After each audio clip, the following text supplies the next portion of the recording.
Hello friends, good morning. আজকে তোমাদের কাছে আসতে একটু দেরি হয়ে গেছে ফ্রেন্ডস, তার কারণ জানাচ্ছি। তো যাই হোক, কালকেও আমি কোনো কিছু সেই রকম পোস্ট করতে পারিনি, তোমাদের সামনে নিয়ে আসতে পারিনি। একটু কাজ ছিল, বাচ্চার পড়াশোনা ছিল, টিউশন ছিল। তো সরি বন্ধুরা তার জন্য।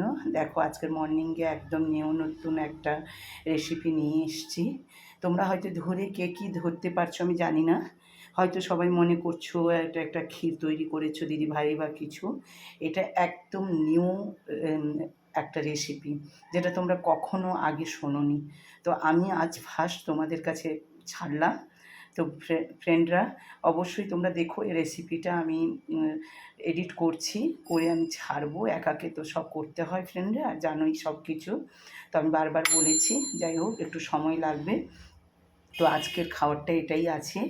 এটা পরোটা, রুটি, তোমরা যার সঙ্গে পারো এটা খেও, এমনিও খেও, এবং খুব হেলদি খাবার। বয়স্ক মানুষ, তোমরা, বাচ্চারা ভীষণ কাজে লাগবে।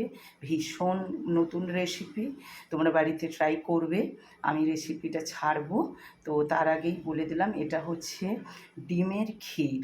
তোমরা যে যে ডিম শুনলে হয়তো নামটা খুব অদ্ভুত লাগবে তোমাদের কাছে, বলে দিদিভাই আগে তো কখনো এটা শুনিনি। হ্যাঁ, সত্যিই তোমরা শোনোনি, তো জানোই নি হয়তো রান্নাটা।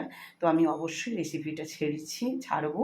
তোমরা দেখে নিও এবং প্লিজ কমেন্ট করে জানিও কেমন হয়েছে, দেখতে কেমন লাগছে, কতটা সুন্দর লাগছে। তোমরা এরকম খাবার আগে খেয়েছো কি না।